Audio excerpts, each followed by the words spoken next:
What's up, beautiful people? Welcome if this is your very first time. Welcome back if you have joined me before. My name is Nikki Geis, and this is Unpretty. Oh, goodness. I just want to start by being grateful again. And I know I did this last time, and I'll probably do it every episode. But if you listen to my first episode, you know that this is truly a dream come true for me.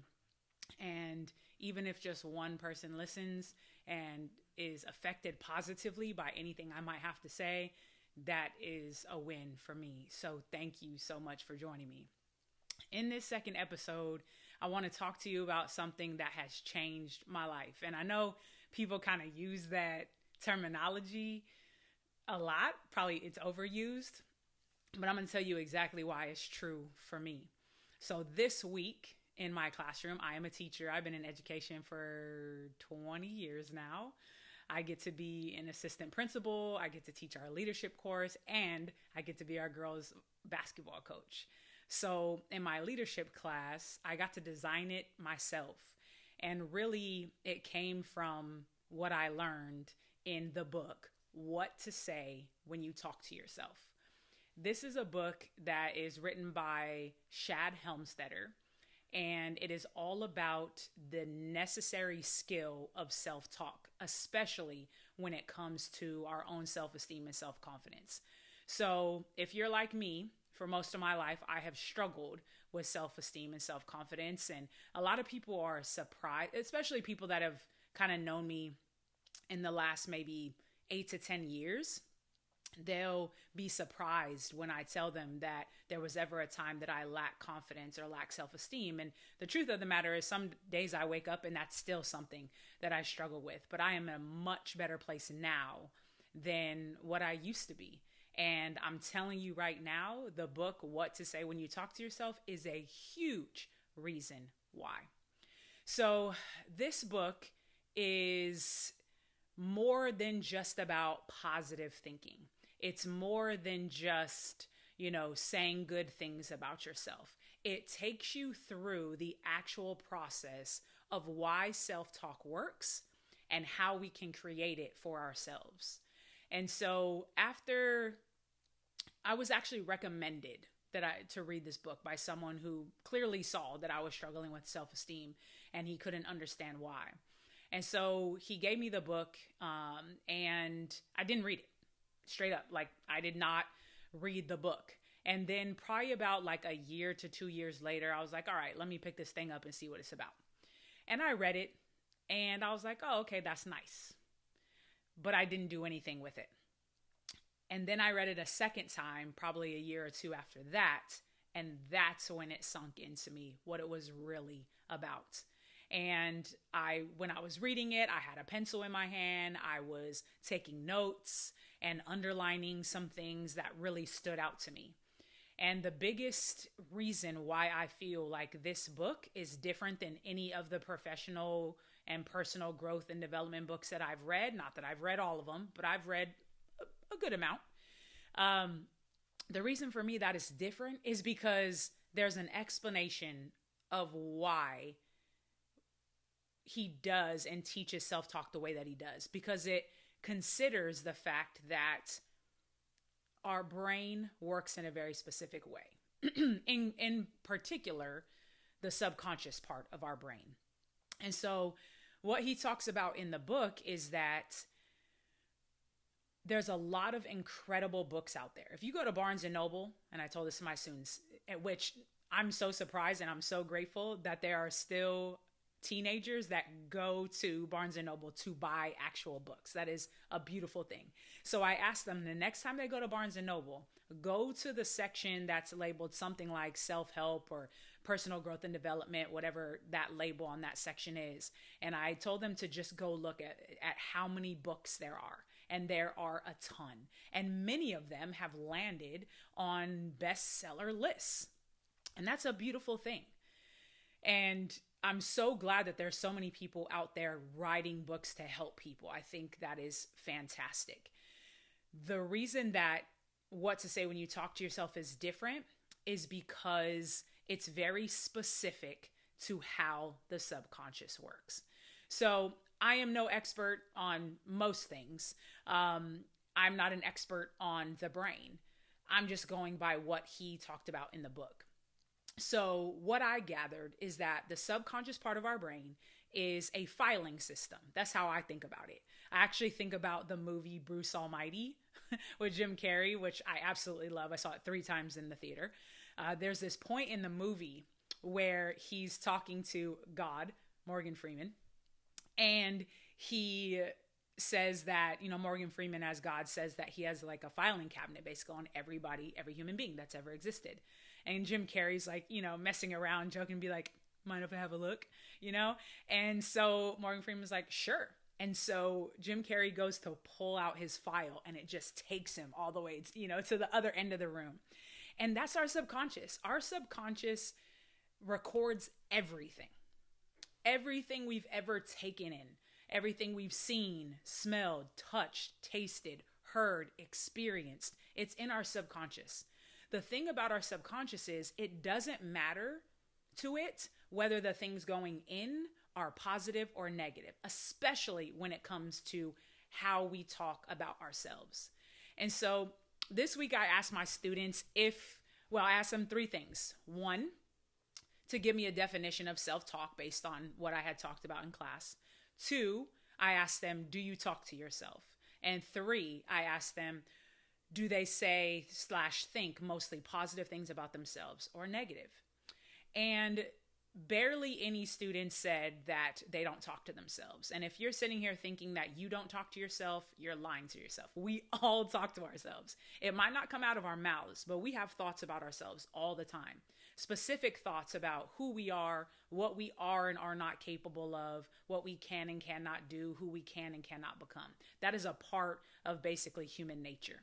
And so we all talk to ourselves. But I'm going to ask you that same question. Do you mostly talk positive about yourself or negatively about yourself?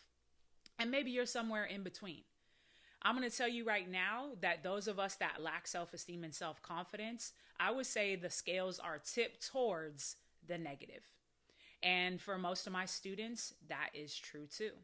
And there's a big reason for that. We are programmed and conditioned to kind of be critical of who we are. And not in a positive way that necessarily leads us to change, which would be a good thing. But it's very natural for us to just talk badly or negatively about ourselves. And I asked my students why they thought that is. Why in the world do we talk so negatively about ourselves? And some of their answers were things like, well, it's just easier to talk better about other people, or it's kind of normal for us to be critical of ourselves because we're the one with us 24/7. And then one of my students said something, and I don't know why this popped into my head, but I think this changed me because I said it. So one of my students raised her hand and she said, well, we would never say some of those negative things to friends and family because we would never want to hurt a loved one. And I looked at her and I said, well, are you your loved one? And it stopped me. I don't even know where that came from in terms of my mind or why it came out of my mouth. But even now saying it to you, I kind of got the chills again. Are you your loved one? Do you talk as good about you as you talk about other people in your life that you love and care about? If you think about all the things that you say to yourself about yourself, that would be like bullying, right? We're probably our biggest bully, our biggest critic, but we would never dream of saying anything like that to somebody that we love and care about. And so there's a way for us to change this and a process for us to go through to actually be able to talk about ourselves well, no matter what we're doing, no matter where we go, no matter what we might want to accomplish or what we want to change in our life. And that is the self-talk process. It's all about going through and being very specific about who we want to be and what we want to become and what we want to change. And then creating what he calls in the book, level 4 self-talk statements. So you need to read the book because there's a whole lot of information that comes before we're ready to create level 4 self-talk. But I'm going to tell you a little bit about it right now anyway. And I hope that you go read the book or listen to the book because it will really give you the why behind why it works. And I think that is key to being able to like make something work in our own lives, right? Like I talk to my students all the time about why I'm having them do what they're doing in my class, because I want them to understand the power behind the daily question or the journal or the project or whatever I'm having them do. And so please go read the book. But a level 4 self-talk statement has to be present tense, positive, specific, right? Detailed and personal and emotionally charged. So for example, in terms of creating self-talk for my own self-esteem and self-confidence, the biggest thing for me, one of the biggest things for me that I lack self-confidence in is just like general belief in myself, belief in my own worthiness, belief that I can actually accomplish the things I want to accomplish. And so the tough part of self-talk for people is typically, well, I feel like I'm lying, right? So if I say that, or if a level 4 self-talk statement that I create is, I am confident, I am worthy, I am enough, I know I can do anything I set my mind to. That's personal and specific and emotionally charged, but you might not believe it yet. And so when you create self-talk, understand that it's not about if it's true yet. It's about creating a statement that is going to be repeated and locked into our subconscious, into that filing system, so that we are creating the person we actually want to become. Right? So when I first started creating my self-talk statements, I didn't believe any of that. I didn't believe I was worthy. I didn't believe I can do anything I set my mind to. But creating the statements and then repeating them. So the process is when you create a level 4 self-talk statement, right? So present tense, positive, specific, detailed, emotionally charged, right? Powerful. You want to repeat it 3 times in a row, right? So I don't remember what I just said, but I am confident. I am worthy. I know that I can accomplish anything I set my mind to. I am confident. I am worthy. I know that I can accomplish anything I set my mind to. I am confident. I am worthy. I know that I can accomplish anything I set my mind to. So 3 times, there's a reason for it. So the first time I said it, you can probably, like if you run that back, you can probably tell the difference in the 3 times that I said it. By the time I said it the 3rd time, I actually started to believe it. And I said it a little bit differently, right? And so that's why the 3 times. When we say it the first time, our brain probably doesn't lock it in. We say it again, our brain probably gets about half of it. We say it a 3rd time and it's like, oh, we're meaning this. We're actually really trying to become this. And so it's really, really important that you follow the process and that you make sure those statements are present tense, positive, specific, and detailed, personal, emotionally charged, right? It's very, very important that you do all of those things. And then the other big part of this is the idea of belief. I also ask my students, and I'll ask you the same question, is it more important to believe in yourself or to have people believe in you? And I got varying answers from my students. Some of my students said it's more important to have others believe in you because through their belief, that can empower you to then believe in yourself. And then some students said that believing in yourself is more important because what if you don't? What if you don't have people around you that believe in you? So then you're just not going to believe in yourself. And when you believe in yourself, other people tend to believe in you. So I just thought their answers were really, really cool. And I would tend to go with believing in yourself is most important. And I'll tell you why. I have been fortunate enough, and I know this is not everybody's story, but I have been fortunate enough to have a lot of people who have believed in me way before I believed in myself. My mom, my grandparents, my coaches, my teachers, family, like I've had a lot of people in my life believe in me long before I had any confidence at all. And yet, as fortunate as I was to have that, it did not help my self-esteem and self-confidence. I still had extremely low self-esteem and self-confidence because I didn't believe in me. So while it is helpful, it feels good, it's supportive, it's loving, that's kind of like a bonus if you have people who believe in you. The most important person in belief is you and you. If you don't believe in you, it's the things that you want to do, they're just not going to happen. We can only get so far going off of the belief of other people. At some point in time, we have to recognize if it is to be, it's up to me. And here's the crazy thing about belief. See, the word believe has been a favorite word of mine for a very long time. And I don't remember exactly where I was at when I heard this, but I heard a speaker from stage talk about the word believe. They put the word believe up on a screen and they said, okay, now what word is in the middle of believe?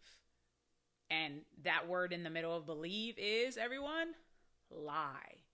And I was really mad at the speaker. I was so mad. I was like, why are you talking about my word like that? You know, like the word lie. Like, why is that there? And then I realized the power of what he was really trying to say. So the truth of the matter is, you can tell yourself any lie you want. You can tell yourself anything you want.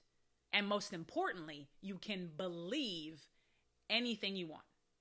Think about that. Like, pause for just a moment and think about the fact that we can believe anything we want to believe. It's our choice. We can believe in ourselves or not. We can believe the sky is blue or not. We can believe that we can accomplish things or not. That is a choice that we actually get to make. And I know it's not just as easy as that, but the mindset part of it is. So if it is true that we can believe anything we want, then why in the world would we not start to believe in ourselves right now? If you have gone this far in your life and you do not believe in yourself, guess what? You can change that today.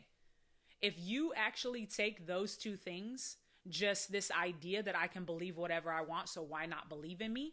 And then you actually put into work the self-talk process that he takes us through and what to say when you talk to yourself, you can change a lot of things about you. And when we change ourselves internally, the changes show up outside of us, right? So the internal work shows up on the outside. But believing in yourself and talking about yourself well could not be more important. When I started to actually create level 4 self-talk statements and repeated them the way he told me to in the book, that is when my self-esteem and self-confidence started to work in my favor. For a long time, people told me, well, I don't understand. How could you not be confident? Why are you not confident? Just be confident. And I'm like, that's not a thing. And it made me feel bad, honestly, when people would say to me like, Nikki, I don't understand. How could you not be confident? I didn't have an answer for that. And that didn't help me because it was like I wasn't being what people thought I should be. And I'm like, why am I not confident? I don't know. But also no one taught me, and probably because they didn't know, no one taught me that I can actually work on my self-confidence. Like there's an actual process to becoming a more confident person, having higher self-esteem and self-love. And so let me tell you, if you're out there and you don't have the confidence that you want, it is a skill to be developed. It actually is. You can actually work on believing in yourself and talking about yourself well. And once you do those things, you will watch you and therefore the things in your life change. Now I can positively say that I am definitely more confident than I have ever been. I still have a lot of work to do, but I'm definitely more confident than I've ever been. And when I'm not feeling confident, I know exactly what to do. I just return to my self-talk statements, or I create new ones. I start to repeat them, and I remind myself that belief is a choice. And so I believe in me, but I also believe in you. Read the book, What to Say When You Talk to Yourself, and remind yourself, belief is a choice. So why not believe in you? Thanks for joining me. I hope to hear you, see you, talk to you sometime. Definitely come back. Thanks so much.